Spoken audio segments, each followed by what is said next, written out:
Hi, this is my answer sheet paper of 17 CMA final cost and management audit on which I obtained 62 marks. So I am started how I get 62 marks.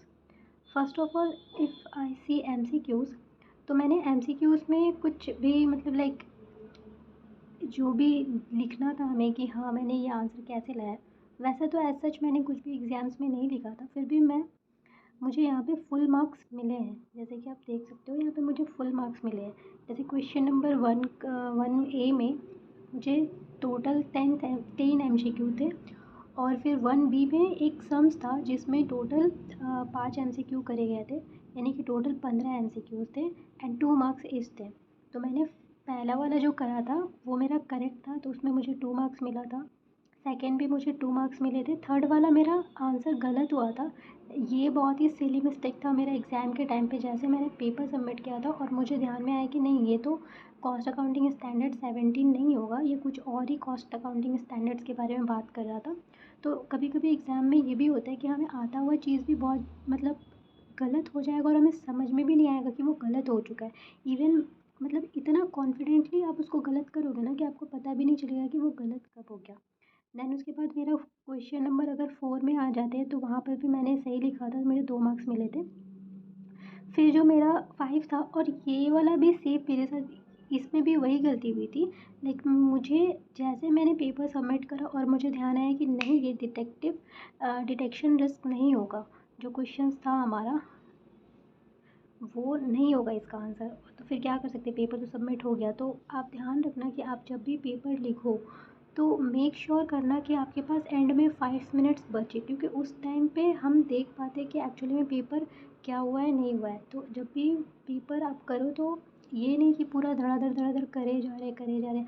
आपका एक सिली से silly mistake भी आपको पूरा marks कटवा देगा यहाँ पर, स्पेशली MCQs में। और ईज़ी ईज़ी MCQs अगर आते हैं और वहाँ पे मार्क्स जाते हैं तो बहुत ज़्यादा बुरा लगता है। इवन वो दूसरे पेपर तक भी आप उस चीज़ को भूल नहीं पाते हो कि हाँ ये मेरे साथ हुआ था। उसके बाद क्वेश्चन नंबर 6 था, वो मेरा एकदम सही लिखा था मैंने, जो भी आंसर था। आप सोचोगे यहाँ पे मैंने पूरा तो लिखा है, लेकिन नहीं, मैंने जस्ट वो आंसर MCQ क्या होगा उसको, जो क्वेश्चन पूछा गया था उसके फ्रेमिंग लैंग्वेज में करके मैंने यहाँ पे पूरा लिख दिया था। तो मुझे 2 मार्क्स मिले थे। फिर 7 में भी मुझे सही मार्क्स मिला, 8 भी मेरा सही था, 9 भी मेरा सही था एंड 10 मेरा गलत हो गया था। ये भी, ये मेरा एक्चुअली इंटेंशनली गलत था, ये मेरा गलत था एक्चुअली में। एंड देन उसके बाद आते हैं 1 के बी में एक क्वेश्चन पूछा गया था, ये मैनेजमेंट वाले जो पोर्शन है ना, वहाँ से ये क्वेश्चन पूछा गया था। और उसमें यहाँ पे 5 MCQs थे, जिसमें से मेरा पहला MCQ गलत था। अच्छा, एक चीज़ और देख सकते हो, मैंने जब ये सम्स वाला भी जो MCQs था ना, तो ऐसा नहीं था कि मैंने यहाँ पे सम्स को पूरी कर के दिखाया। अगर आपको पॉसिबल हो, और मैं तो बोलूँगी कि अगर टाइम नहीं बच रहा तो आप ऐसे लिख दो। मैंने सबसे लास्ट में ये वाला क्वेश्चन अटेम्प्ट किया था, क्योंकि ये थोड़ा सा मुझे ना मतलब डिफ़िकल्ट आ रहा था, तो मुझे ये समझ में नहीं आ रहा था कि मैं इसको कैसे करूँ।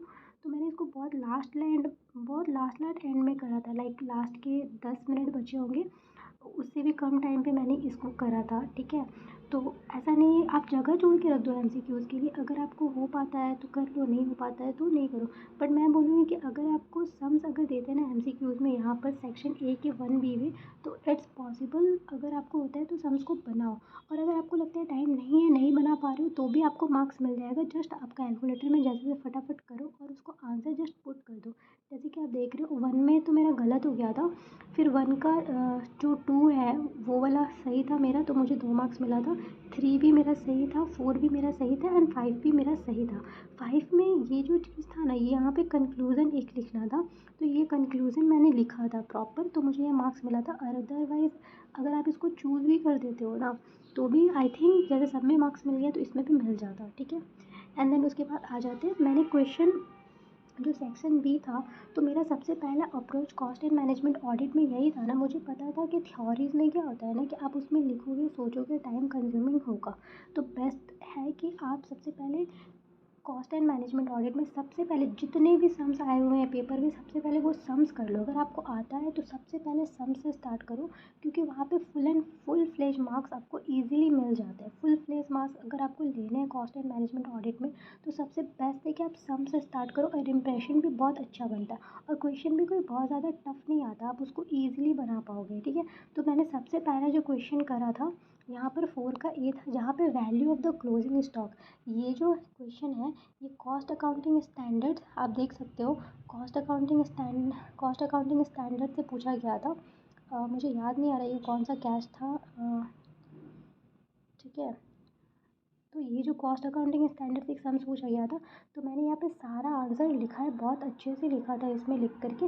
एक चीज़ मैंने ना एग्ज़ाम पे एक चीज़ मतलब किया था, और जो मुझे बहुत टेंशन हो रहा था, यहाँ पे ना एक मैंने नीचे नोट लिखा हुआ है। ठीक है, आप देख पा रहे होगे यहाँ पे नोट लिखा हुआ था, मैंने लिखा था ना, ये पेंसिल से लिखा हुआ है एक्चुअली में मेरा। तो मुझे ना बहुत ज़्यादा टेंशन हो रहा था कि कहीं मेरा मार्क्स इसमें कुछ ना कट ना जाए। तो ठीक है, आप ये गलती मत करना। पर यहाँ पे ना एक्चुअली में क्या हुआ था, इंस्टीट्यूट के मैट में ना जो मैंने सॉल्यूशन करा है वो इंस्टीट्यूट के मैट के अकॉर्डिंग करा है।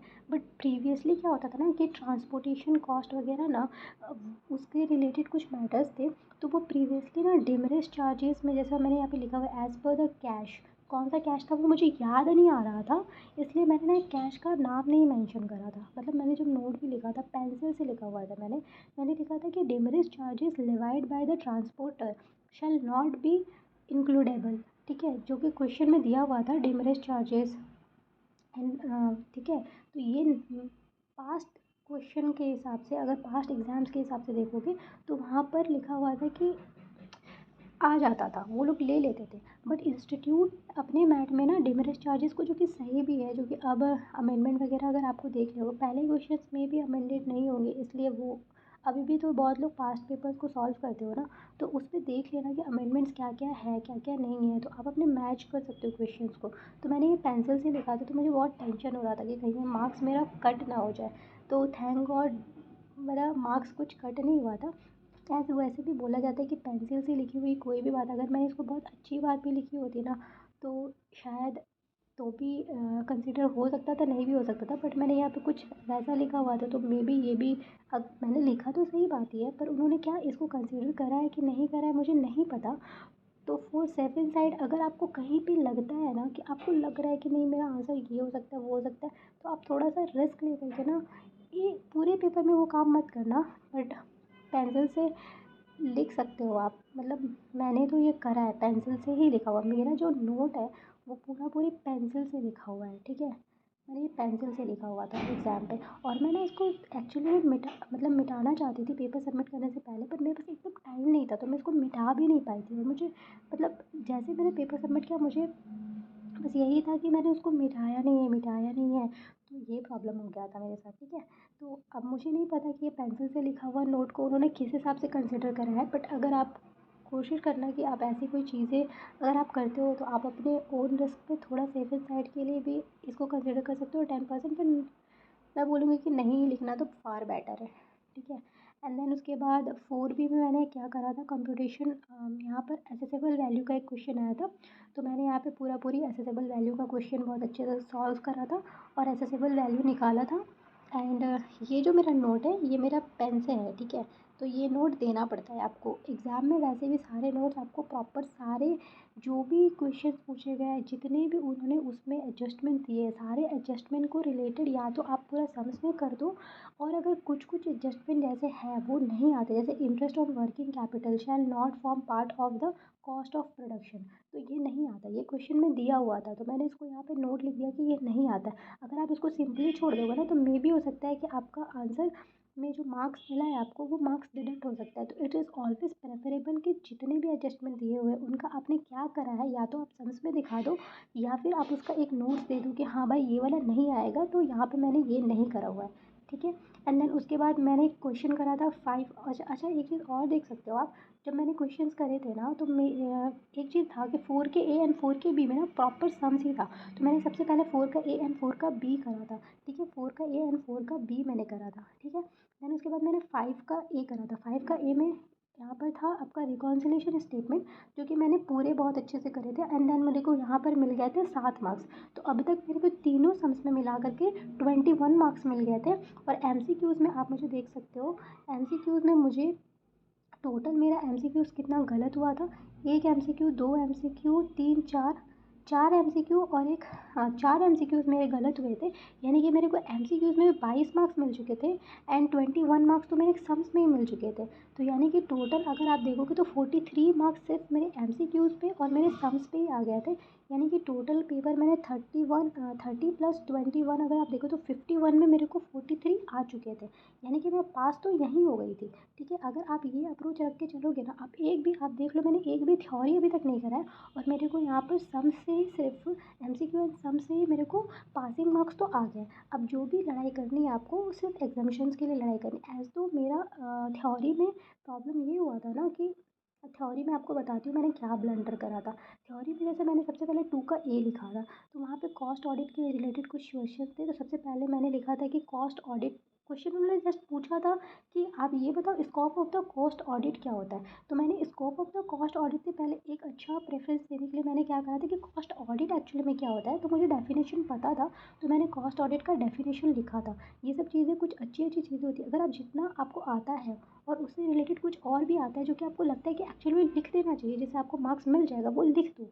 अदरवाइज़ ना आपको कहीं कहीं और पेपर में उससे ना एक बहुत अच्छा एडेड एडवांटेज मिलता है। अगर आपको टीचर देखता है कि आप अच्छे से पेपर लिखना जानते हो, जितना आपको आता है वो आप अच्छे से लिख पा रहे हो। कुछ कुछ चीज़ें ऐसी थी जो मुझे नहीं आ रही थी, फिर भी मैंने उसमें लिखा, तो उन्होंने मुझे मार्क्स अकॉर्डिंगली वहाँ पे दिया। अगर मैं ये सब चीज़ें यहाँ पर अच्छा नहीं करती तो मे बी शायद मुझे लगता है कि मार्क्स उतने नहीं मिलते।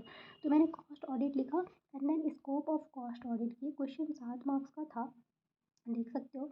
मुझे यहाँ पे डेफिनेशन में तो उन्होंने 1 मार्क्स दे दिए डेफिनेशन में, ठीक है, एंड देन उन्होंने मुझे यहाँ पर दिए थे आपको 3 मार्क्स दिए हुए थे। टोटल मेरे को 4 मार्क्स मिला था। ऑल्दो मैंने लिखा थे सारे पॉइंट्स 1 2 3 4 5 6 पॉइंट लिखे हुए थे, तब भी उन्होंने मुझे 3 मार्क्स दिए। यानी कि टोटल मुझे यहाँ पे 4 ही मार्क्स मिला। थ्योरी में आप देख सकते हो, थ्योरी में मुझे फुल मार्क्स तो नहीं मिला, मेरा ऑल्दो थ्योरी में उतना मार्क्स नहीं आया, ठीक है। तो यहाँ पे थ्योरी में मुझे 4 मार्क्स मिले, ठीक है। एंड देखो अब 2 का बी मैंने करा। अभी तक मैंने 4 की सीरीज़ पूरी ख़त्म कर दी। 5 का मैंने एक सम्स करा है। 5 की एक थ्योरी थी जो मुझे नहीं आ रही थी, तो वो मैंने अटेम्प्ट करने की कोशिश की थी और मुझे शायद वहाँ पे 1 या 2 मार्क्स मिला था वहाँ पर, ठीक है। तो मैंने 2 का बी करा। 2 का बी में जस्ट पूछा था कि नॉर्मल प्राइस क्या होते हैं and bases of the determination of the normal price. तो ये क्वेश्चन के बारे में सबसे पहली बात बताऊँगी, मैंने पढ़ा था एक बार कॉस्ट एंड मैनेजमेंट ऑडिट में, बट बेसिकली ये डेफिनेशन मेरे को याद था। और ये वाला पोर्शन जो था ना हमारे डीटी में आया है। डीटी में जितने सारे हमारे ट्रांसफर प्राइसिंग के जो मेथड है ना, एक्चुअली में वही क्वेश्चन है। तो मैंने सारे मेथड्स लिख दिए थे। तो मेरे को यहाँ पर भी एक्चुअली में इसका अंदर का कंटेंट ना, मुझे लास्ट में थ्योरी को प्रिपेयर करने का उतना टाइम एक्चुअली में नहीं मिला था, क्योंकि मैंने वो थ्योरीज में बहुत ज़्यादा ध्यान दिए थे ना, जो मुझे लगता है कि शायद आप स्किप कर दो। और उसके अलावा कुछ कुछ चैप्टर ऐसे हैं जो आपको पूरा कंसिडरेबली पढ़ना अच्छे से चाहिए, ठीक है। तो कॉस्ट और ये वाले जो जितने हैं cost audit and records rule के सारे थ्योरी थे, तो मैंने यहाँ पर लिखा, तो मुझे यहाँ पर भी 4 मार्क्स मिले। यानी कि टोटल मुझे 2 के सीरीज़ में 14 मार्क्स में टोटल सिर्फ 8 ही मार्क्स मिले, यानी कि 6 मार्क्स मैंने लॉस कर दिए यहाँ पे, ठीक है। एंड देन उसके बाद अब आ जाते हैं 3 के ए में। 3 के ए में मैंने को यहाँ पे एक क्वेश्चन था थ्योरी का, जो कि मुझे उतने अच्छे से नहीं आ रहा था, तो मुझे 3 के ए में कोई मार्क्स नहीं मिला था, मेरा पूरा ज़ीरो हो गया था 3 के ए में, ठीक है। फिर आया मेरा 3 का बी। सबसे पहली बात ये XBRL का था, ठीक है। यहाँ पे ना स्टेप ऑफ द XBRL का पूछा था। तो सबसे पहले मैंने क्या किया था, XBRL का डेफिनेशन उन्होंने नहीं पूछा था, बट फिर भी मैंने XBRL का डेफिनेशन दिया था। फिर मैंने कॉस्ट ऑडिट रिपोर्ट क्या उसके बारे में थोड़ी सी बातें लिखी थी, एंड देन उसके बाद मैंने स्टेप में आई थी। मैं डायरेक्ट स्टेप में नहीं आई थी। अगर मैं डायरेक्ट स्टेप में आती ना, तो मुझे यहाँ पर जो मार्क्स मिले हैं ना, मुझे यहाँ पर टोटल मार्क्स कितने मिले हुए थे, मुझे यहाँ पे टोटल 3 और हाँ 3 मार्क्स मिले थे सिर्फ। यहाँ पर भी मैंने मार्क्स लॉस करे थे, तो यहाँ पे मुझे 3 के सीरीज़ में आप अगर देखोगे ना तो मुझे सिर्फ 3 मार्क्स मिला है। 2 के सीरीज़ में मुझे 8 मार्क्स मिला थ्योरी में। एक्चुअली में मुझे ये स्टेप उतने अच्छे से याद नहीं आ रहे थे। मैंने बहुत मतलब बहुत सोच के बहुत दिमाग मैं जब इसको लिख रही थी ना तो मैंने ये पेज छोड़ दिया था। ऐसा नहीं था कि मुझे लग रहा है तो मैं सिर्फ इसी में टाइम इन्वॉल्व कर रही हूँ, नहीं। मैं और भी क्वेश्चन जो मुझे आ रहे थे मैं उनको लिख रही थी, ठीक है। तो यहाँ पर मैंने जितना मुझे याद आ रहा था, मुझे पहला स्टेप याद आ रहा था। एक्चुअली में मैंने स्टेप में सही लिखे, पर अंदर की बातें ना जस्ट एक दिन पहले मोस्ट ऑफ द टाइम हम लोग XBRL छोड़ के चले जाते हैं, बट पता नहीं क्या था, मैंने last of the end moment में मैंने स्टेप पढ़े थे और स्टेप मुझे याद मतलब ऐसे धुंधले याद थे। तो मुझे धुंधले याद में ही मुझे यहाँ पे 3 मार्क्स मिल जाता, तो मैं ये अटेम्प्ट कर पाई थी, ठीक है। उसके बाद आ जाते तो मेरा अभी तक 2 हो गया, 3 हो गया, 4 हो गया, 5 हो गया, एंड अब 6 के मतलब ये मेरा आखिरी क्वेश्चन है। 6 का क्वेश्चन में यहाँ पे मनी लॉन्ड्रिंग का क्वेश्चन था। अच्छा, ये वाली भी चीज़ ना मतलब मेरा एक्चुअली में मैंने न्यू सिलेबस के जो 3 चैप्टर थे, एक फॉरेंसिक ऑडिट और एक आपका एंटी मनी लॉन्ड्रिंग वाला, जो भी वहाँ पे 2-3 चैप्टर पीछे जो ऐड हुए थे, वो चैप्टर्स मैंने नहीं करे थे उतने अच्छे तरीके से, ठीक है। तो मैंने नहीं करा था उतने अच्छे तरीके से, फिर भी ये मैं अटेम्प्ट कर पाई थी। अभी मैं बताती हूँ इसका सीक्रेट क्या था, मैं अटेम्प्ट कर पाई थी। एक्चुअली में मैंने ग्रुप 3 के लॉ में वहाँ पर हमारा prevention of money laundering act है, ठीक है। तो वहाँ पर जो क्वेश्चन पढ़ा था ना, सेम वो चीज़ मुझे याद थी। लॉ में वो क्वेश्चन नहीं आया था, बट एज लॉ के बाद कॉस्ट एंड मैनेजमेंट ऑडिट का पेपर होता है। ऑल्दो मैंने ग्रुप 3 का एग्ज़ाम नहीं दिया था, बट मैंने लॉ में पढ़ा हुआ है ये वाली चीज़, ठीक है। तो मुझे ये याद था। तो देख सकते हो कि आप मुझे एक DT का क्वेश्चन मेरे को पड़ा था। मतलब ये पेपर देने के बाद मुझे कुछ चीज़ें समझ में आई। जब हम लोग बोथ ग्रुप का प्रिपरेशन करते हैं ना, तो हमें कुछ मार्क्स जो है ना फ्री ऑफ कॉस्ट कहीं का पढ़े रहो ना, लास्ट में नहीं भी देख पाते हो ना, एग्ज़ाम में दूसरे पेपर में अगर वो क्वेश्चन आ जाए ना तो याद आ जाएगा। सेम पेपर में रहे ना तो उतना जल्दी याद भी नहीं आता है। तो मनी लॉन्ड्रिंग का एक क्वेश्चन था, तो यहाँ पे मैंने मनी लॉन्ड्रिंग का मैंने जितना याद था मैंने प्लेसमेंट, लेयरिंग, इंटीग्रेशन। तो मैंने प्लेसमेंट क्या होता है, लेयरिंग क्या होता है, इंटीग्रेशन क्या होता है, तो यहाँ पर मुझे 4 मार्क्स मिले थे, ठीक है। ये 4 मार्क्स मिले थे। एंड 6 का बी में एक क्वेश्चन था, यहाँ पर क्या था, ये मैनेजमेंट ऑडिट से रिलेटेड क्वेश्चन था।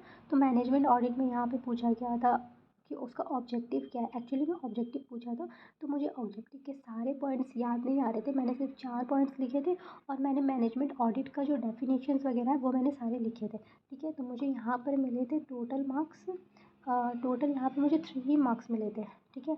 एंड ये 5 का ए तो मैंने सम्स करा था रिकॉन्सिलिएशन का, उसका एक क्वेश्चन आ गया था फॉरेंसिक ऑडिट का। तो फॉरेंसिक ऑडिट का मुझे सिर्फ थोड़ा सा ही आता है, और जो मैंने बोला कि मैंने फॉरेंसिक ऑडिट नहीं पढ़ा था अच्छे से, तो मुझे कुछ भी याद नहीं था। सिर्फ मैंने किसी टीचर का मैराथन था, उन्होंने पढ़ाया था, मैंने बोला कि यार मैंने कभी पढ़ा ही नहीं है तो मैं देख के क्या करूँगी। तो उन्होंने पर फिर भी मैराथन पढ़ाया था। तो जस्ट मैंने 1-2 मिनट जो भी सुना होगा उसका ही थोड़ा सा मुझे याद था। तो उनके बेसिस पे मैंने कुछ पॉइंट्स लिखे थे और मुझे 1 मार्क मिल गया था। तो आप सोच सकते हो कि आपका 1-1, 2-2 मार्क्स आपको एग्ज़ामिनेशन तक भी लेके चला जाएगा। बट ऑल्दो यहाँ पर ऐसे करके मुझे टोटल कितने मार्क्स मिले, आप देख सकते हो। टोटल मुझे 62 मार्क्स मिले हैं, जो कि MCQs में जो मैंने बताया 22 मार्क्स मिले थे, एंड 21 मार्क्स मुझे मिले थे सम्स में। एंड बाकी जो मुझे थ्योरीज में आप देख रहे हो ना इतने कम 7 एंड 8 तो अटेम्प्ट ही नहीं करना है, क्योंकि वो क्वेश्चन अटेम्प्ट करने ही नहीं थे। 6 में आप देख सकते हो मुझे 7 मार्क्स मिला है, मतलब एक सेट में 14 में 7 मिला। 5 के सेट में देख सकते हो मुझे 8 मिला, 14 में टोटल 8। 4 के सेट में मैंने पूरा स्कोर किया था। 3 के सेट में मुझे सिर्फ 3 मार्क्स आए थे, एंड 2 के सेट में मुझे 8 मार्क्स आए थे। तो ऐसे करके मेरा टोटल 62 मार्क्स बना था। मेरा कुछ जैसे मैंने प्रिपरेशन किया था, मैं अपने प्रिपरेशन के अकॉर्डिंग अगर बताऊँ, कुछ चीज़ें हैं जो मैं बताना चाहूँगी कि आप वो अवॉइड कर सकते हो। सबसे पहली चीज़, आप सबसे पहला फ़ोकस करो अपने सारे सम्स में। अगर आप सम्स पे फ़ोकस करते हो तो ऑटोमेटिक आपका जो 21 मार्क्स का है, प्लस और भी एक सम्स आया था, मैंने MCQs में दिखाया ना 10 मार्क्स का, तो कहीं न कहीं 21 मार्क्स का प्लस 10 मार्क्स का और MCQs में कुछ-कुछ, यानी कि टोटल आप देख सकते हो कि 21 प्लस 10 31, एंड ऑन कहीं ना कहीं 9-10 मार्क्स का तो MCQs में सम्स आ ही जाएगा। तो आप समझ सकते हो 40 मार्क्स का तो आपका सम्स आएगा। सम्स पे बहुत मतलब अगर आप ये कर लेते हो ना तो आपको 0 मार्क्स भी है कि कोई टीचर आपका काट पाएगा। पर थ्योरी में आपका कितना भी अच्छा लिखो या फिर जो भी लिखो, आपके मार्क्स उतने नहीं बनेंगे थ्योरीज में, ठीक है।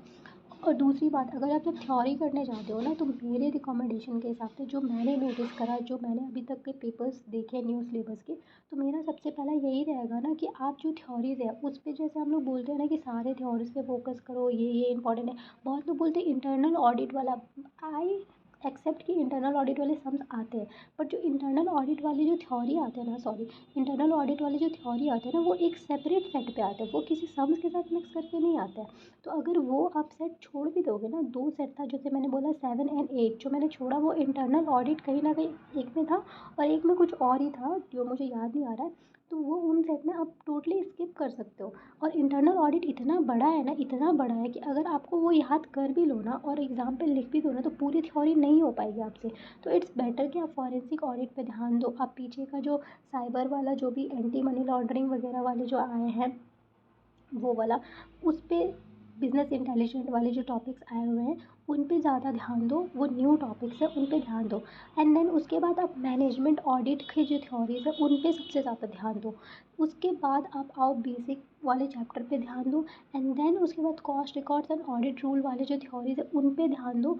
एंड देन उसके बाद अगर टाइम बचता है देन आप फिर XBRL, फिर उसके बाद डॉक्यूमेंट इंश्योरेंस, इन छोटे-छोटे इस पे ध्यान दो। आप मैं मतलब सब लोग बोलते हैं कि सबसे पहले इंटरनल ऑडिट पे ध्यान दो, बट मैं कभी रिकमेंड नहीं करूँगी कि इंटरनल ऑडिट पे सबसे ज़्यादा, क्योंकि मेरा सबसे ज़्यादा टाइम कंज्यूमिंग हुआ है इंटरनल ऑडिट पे। और इंटरनल ऑडिट पे इतना टाइम कंज्यूमिंग होने के बाद मैंने वो क्वेश्चन अटेम्प्ट भी नहीं करा है। लाइक आप देख सकते हो, क्योंकि मुझे वो उतने तरीके से ना, उतने बढ़िया तरीके से आ भी नहीं रहा था एग्ज़ाम पे। तो मैंने वो सेट ही अटेम्प्ट नहीं करा था। ऑल्दो मैंने जो 3 का सेट अटेम्प्ट करा है उसमें मुझे 3 मार्क्स मिला है, पर वो मेरी ही गलती थी कि मैंने वो चैप्टर को उतने अच्छे से उस पे देखा नहीं था, ठीक है। अगर मैंने इंटरनल ऑडिट पे नहीं फ़ोकस करके उन पे फ़ोकस करा होता तो मेरा ज़्यादा मार्क्स, मतलब ईज़िली मेरा, ऐसे भी MCQs में मैंने बताया कि 3 MCQs तो मेरे ऐसे थे जो मुझे एकदम, मतलब मैंने मतलब बेधड़क बिना होश में गलत किए, जो कि बहुत ईज़ी थे। जो कि मेरे को जैसे पेपर सबमिट करा, आई वाज़ लाइक कि यार ये ब्लंडर तो हो गया। तो वो गलती हुई थी। तो आप मेक श्योर करो कि आप पेपर शांति से लिखो, पेपर आप अच्छे से पढ़ कर के जाओ और आपका बहुत ईज़िली बहुत अच्छा मार्क्स आ जाएगा। लाइक मैंने पेपर थ्योरीज़ में भी आपको फ़ोकस करना है, तो उन चैप्टर्स पे करो जो अभी न्यूली एडेड हैं, प्लस जो ईज़ी टू रिटर्न है। आप इंटरनल ऑडिट के पीछे भागोगे, वो एक पूरी फुल फ्लेज चैप्टर है। वो चैप्टर अकेला मिला करके आपका 3 चैप्टर पीछे का आप पढ़ लोगे, फॉरेंसिक ऑडिट एंड ऑल, उतना पढ़ लोगे आप पीछे का। प्लस आपको वहाँ से अच्छे खासे मार्क्स आएंगे। और मैंने फॉरेंसिक ऑडिट का एक सम दिखाया ना कि वो आता ही है, वो या तो फॉरेंसिक ऑडिट या फिर आपका और जो न्यू चैप्टर्स है, वो हमेशा वो जो रिकॉन्सिलेशन वाला क्वेश्चन आ रहा है ना उसके साथ ही आएगा वो। तो आपको सेव करना पड़ेगा कि हाँ, मुझे जो 5 का जो भी सेट है, 4 या 5, 4 के सेट में था ना, 4 के सेट में एक सम्स रहेगा, वो मोस्टली रिकॉन्सिलेशन ही रहता है, रिकॉन्सिलेशन हर बार का फिक्स है। तो वो रिकॉन्सिलेशन के साथ एक थ्योरी देंगे, तो वो थ्योरी आप गलत कर दोगे। जैसे कि मुझे यहाँ पे देख सकते हो 5 के बी में मुझे 1 मार्क मिला था, क्योंकि वो फॉरेंसिक ऑडिट वाला था। वैसे ही अगर फॉरेंसिक ऑडिट नहीं आ करके फिर कोई और क्वेश्चन आ सकता है, नए 3 चैप्टर ऐड हुए 2022 के सिलेबस में, तो आप मार्क्स लूज़ कर दोगे। सो बेटर कि आप इंटरनल ऑडिट को बहुत लास्ट में ऑप्शन रखो, आपके पास टाइम बचेगा, कर लो। हाँ, MCQs ज़रूर करना, क्योंकि MCQs में जैसे डिटेंशन रिस्क वाला था, तो वो सारी चीज़ तो इंटरनल ऑडिट की थे ना, जो मैंने गलत करा था। तो मैंने पढ़ा था, ऐसा नहीं था कि, देखो पढ़ने से आपका MCQ हो जाएगा, पर अगर आपको आंसर लिखना है थ्योरी के फॉर्म में तो आपको रटना पड़ेगा, ठीक है। उसके लिए मैं नहीं बोलना चाहूँगी कि इंटरनल ऑडिट पे इतना ध्यान दो, इतना टाइम लगाने जाओ, क्योंकि आपको 14 में 14 वो कभी नहीं देगा, कभी नहीं दे सकता। हाँ, ऑन एंड ऑन एक शॉट पे दे सकता है, आपने उसको याद करा है कम से कम 4-5 बार, उसको लिखा है बहुत बारी, और आपका थ्योरी का लाइक आप रट्टू हो, आप तोता हो, तो ही आपको मिल सकता है उस पे। और इंटरनल ऑडिट में बहुत सारी थ्योरीज़ है। सो ओके, ये मेरा 2024 जून अटेम्प्ट का पेपर था। सो होप सो आपको हेल्प करा होगा। एक्चुअली मैं ये PDF आपको सिर्फ ऐसे शेयर कर सकती थी, और बट मुझे लगा था कि मुझे बहुत सारी चीज़ें हैं जो मुझे बतानी हैं, ठीक है। तो मैंने बता दिया जो भी सारी जितनी सारी चीज़ें हैं, आप सुन सकते हो ये वीडियो। एंड ठीक है, आप अकॉर्डिंगली अपने प्रिपरेशन करिए एंड ऑल द बेस्ट। अगर हुआ तो मैं एक रफली मैं आपको बता सकती हूँ कि मतलब कौन कौन से चैप्टर आप फर्स्टली प्रायोरिटीज़ में रख सकते हो। बट अभी ऑल्दो मैं खुद भी प्रिपरेशन कर रही हूँ तो मुझे बिल्कुल टाइम नहीं मिल रहा है, ठीक है, पेपर्स को ऐसे मतलब अच्छे तरीके से बताने का। पर फिर भी मैं बोल रही हूँ कि आप सबसे पहले अपने सारे सम्स पे फोकस करो, क्योंकि मैंने आपको दिखाया है कि सम्स अगर आप करते हो ना तो आप पास हो जाओगे, सीरियसली आप पास हो जाओगे एमसीक्यूज़। और अगर आपने बुक एक बार अच्छे से पढ़ा हुआ है तो आप एमसीक्यूज़ भी अच्छे से कर लोगे। तो 30 मार्क्स प्लस 21 मार्क्स के तो सम्स हैं, ठीक है, 30 मार्क्स के तो एमसीक्यूज़ हैं, 21 मार्क्स के सम्स हैं, 51 मार्क्स का पेपर तो यही है। सॉरी, हाँ, 51 मार्क्स का पेपर तो यही है। तो कहीं न कहीं आप अगर अच्छे से करके जाओगे ना तो आप यहाँ पे पूरे मार्क्स भी उठा सकते हो। ऑल्दो मेरे को सिर्फ 42 ही आए थे इस पे, मेरा 43 ही आए थे, मेरा गलत हो गया था। बट आप अच्छे मार्क्स उठा सकते हो इस पे, ठीक है। तो ऑल द बेस्ट, अच्छे से पढ़ाई करो। और बस इतना ही था मेरा, बस इतना ही था, ठीक है। और ना जो भी आंसर आपको एग्ज़ाम में ना मतलब कुछ भी आ रहा है कि लाइक मेरा ये वाला सेट, कभी भी ना कोई भी सेट को कम्प्लीटली टच करने की कोशिश करो। अगर आपको वो गलत भी लिख रहे हो या फिर कुछ भी कर रहे हो ना तो उसमें आपको एक आध मार्क मिल जाते हैं। और वो एक आध मार्क्स आप देख सकते हो, सिर्फ एक ही सेट है जो 3 का ए है, जो कि सच में मुझे बिल्कुल नहीं आ रहा था। बट उस सेट फिर भी मैंने उसको लिखा था, टीचर ने उस पर मार्क्स नहीं दिए, कोई बात नहीं, मुझे नहीं पता क्या, शायद उनको 1 मार्क भी देना सही नहीं लगा होगा तो उन्होंने नहीं दिया। बट मैंने सारे सेट जो भी थे मैंने अटेम्प्ट करे थे, ठीक है। और एक चीज़ था, मैंने 7 और 8 को पूरा स्किप करा था। मैंने पूरा, अगर आप देखोगे तो 1 2 3 4 5 बस इतने ही अटेम्प्ट करे थे। 6 को भी अटेम्प्ट करा था, 7 और 8 को पूरा छोड़ दिया था। तो ऐसा नहीं है कि आपको भी वैसे ही करना है कि लाइक मतलब ऐसे सीक्वेंस वगैरह में आप कैसे भी कर सकते हो। पर एक चीज़ रखना कि आप को पेपर अगर बीच बीच में आ रहा है और बीच बीच में नहीं आ रहा है तो उसके लिए स्पेस छोड़ो एंड मूव ऑन करो नेक्स्ट क्वेश्चंस वगैरह पे, इससे टाइम बचेगा। ये मैं अपने एक्सपीरियंस से बता रही हूँ, अपना टाइम बचाओ और लास्ट में पेपर ज़रूर कोशिश करो कि लास्ट में वो 5-10 मिनट आप बचाओ, ताकि आप अपना पेपर एक बार इवेलुएट कर सको कि जो मैंने लिखा है वो सही लिखा है नहीं। क्योंकि हम लोग क्या होता है ना कि एक आध 2 मार्क्स और लिखने के चक्कर में ना कहीं थोड़ा सिली मिस्टेक अगर बीच में पीछे करके आए होते हैं ना तो उस पर ध्यान देने जाने का टाइम नहीं मिलता है। अगर जैसे कि मैंने कुछ चीज़ें आप देख रहे होगे लास्ट में मैंने लिखा, अगर उस पे फ़ोकस नहीं करके मैंने एमसीक्यू एक बार ज़रा-सा भी अपना चेक कर लिया होता ना कि मैंने क्या करा है या फिर थोड़ा भी ध्यान रखा होता ना तो एमसीक्यूज़ में मेरे यहाँ पे 6 मार्क्स और बन जाते। तो वो और भी थोड़े मार्क्स बन सकते थे, ठीक है। खैर कोई बात नहीं, चलो आप इतने अच्छे से पढ़ाई करो, बाय।